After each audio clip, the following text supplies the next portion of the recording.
مكرونه كده وجمالها وقوامها حاجه ايه جميله تحفه، مع قطعه دجاج كده حاجه تحفه. هنبدا نغرف زي ما انتم شايفين كده معايا. يا جمال يا جمال، بص المكرونه وجمالها جميله جدا تحفه، منظرها رائع.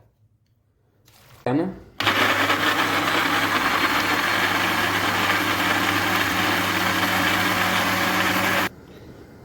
عندي 4 فصوص من التوم كده، هبدا اقطعهم عشان نعمل الصلصه الجميله بتاعتنا بتاعت المكرونه الاسباجيتي بقطع الدجاج زي ما انتم شايفين كده. نحطه في الطاسه او في الحله صغيره ومعاه الزيت. نكون مجهزين حله صغيره كده، نحط فيها معلقتين من الزيت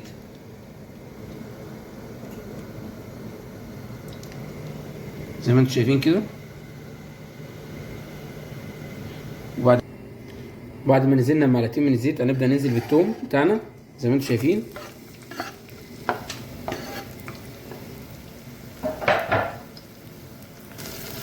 اول الثوم ما ياخد معانا لون اصفر كده هنبدا ننزل بالصلصه، وعايزين ننزل بشويه كزبره ومعلقه كمون، معلقه فلفل اسود صغيره او اقل من معلقه، معلقه ملح صغيره او نص معلقه برضو. انا مش مكتر، انا مش عامل صلصه كتير. اول التومه بدات تصفر معايا هبدا انزل بالصلصه بتاعتي الجميله. انزل بالصلصه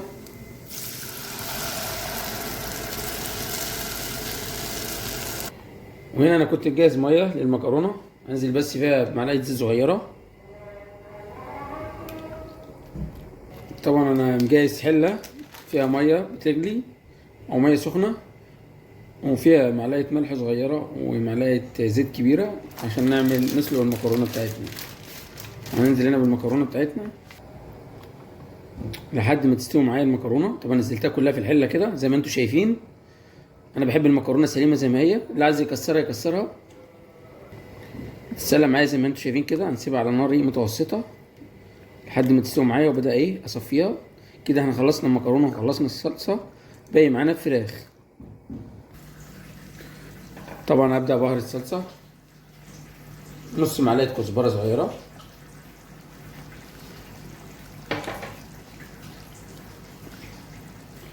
نص معلقه كمون صغيره، نص معلقه فلفل اسود صغيره،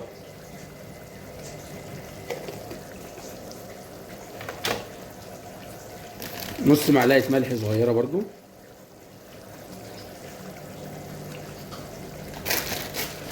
نقلب كله. الصلصه فاضل لها تكه صغيره وتستوي وتسبك.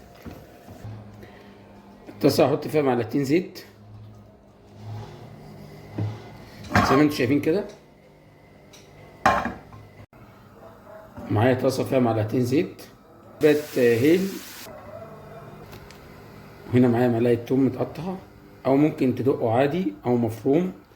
بننزل فيه على الزيت عشان نبدا نشوح الفراخ ونتبلها، وبعدين ننزل بيها على الصلصه، وبعدين ننزل بالمكرونه عليهم كلها. هتشوفوا معايا، كملوا الفيديو للاخر وتابعوني مع الشيف محمود معاكم في صفحه ألذ أكل في مصر للاكلات المصريه.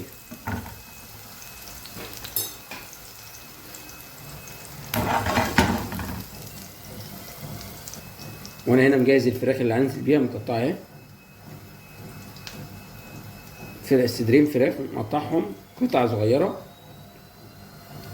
هنزل بيهم على الثوم زي ما انتم شايفين كده.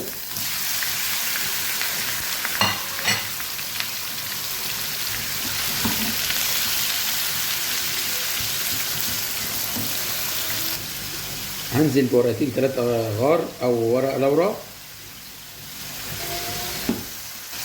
ربع معلقه شطه حمراء صغيره او نص معلقه حسب بقى السبايسي اللي انت بتحبه، معلقه صغيره من الملح، زود كمان شويه ملح،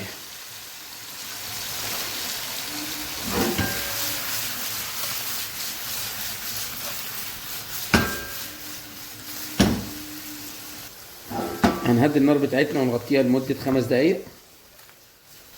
وهنغطيها لمدة 5 دقايق.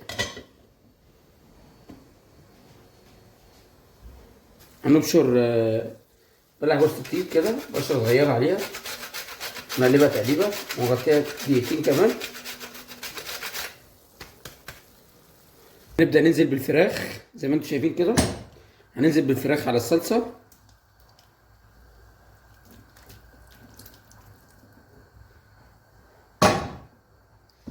ده تقليبة كده. ننزل على طول بالمكرونة بتاعتنا. المكرونة بتاعتنا زي ما انتم شايفين كده هننزل بيها كلها، نبدأ نقلبها. طبعا احنا بعد ما قلبناها كده هنسيبها 5 دقايق على النار بحيث كله ياخد من بعضه، وبعد كده نبدأ نغرف في طبق الغرف، نوري حضراتكم طعم ولذاذة المكرونة الاسباجيتي زي ما انتم شايفين كده معايا.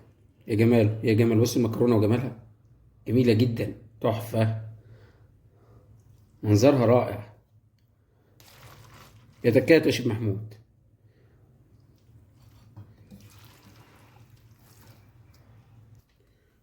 شوية كزبرة بقى وشوية شبت كده لزوم التزيين، حاجات بسيطة خفيفة كده لزوم تزيين الطبق، وهناكل مع بعض ونقول رأينا. وزي ما انتوا كده شايفين المكرونة جميلة جدا، تحفة. يلا بينا ندوس سوا مع بعض.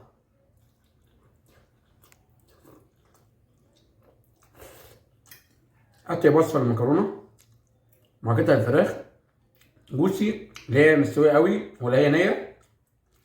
وانا بحب اسلق المكرونة زي ما هي عشان اللي فيها نفس اللفة دي اللي انت شايفها، واسحبها كده اعملوها وقولوا رأيكم فيها. مع الشيف محمود مكرونة بالفراخ من صفحة ألذ أكل في مصر. واعمل لايك وشير عشان نعمل وصفات كتير لو بتحبي لي الخير.